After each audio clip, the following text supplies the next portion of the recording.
साईराम मित्रांनो, आजपासून सुरू होणार आहे साईबंधूचा स्वर्ग सुखाचा प्रवास। साईबाबाच्या पालखीला पाया पडून मी वारीला सुरुवात केली।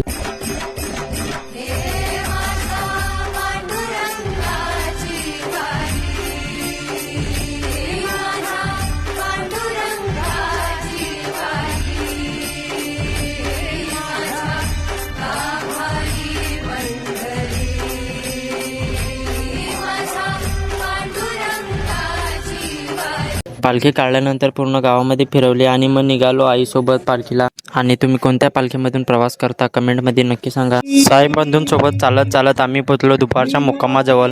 थोड्याच वेळात आम्ही पोचलो आणि जेवायला सुरुवात केली। जेवल्यानंतर थोडा आराम करून आम्ही पुन्हा साईवारीला सुरुवात केली आणि संध्याकाळी मग शिरवली येथे आरती करण्यासाठी पालखी थांबवली। आरती झाल्यानंतर पालखी निघाली आणि पोचली मग वज्रेश्वरी येथे रात्रीच्या मुक्कामासाठी।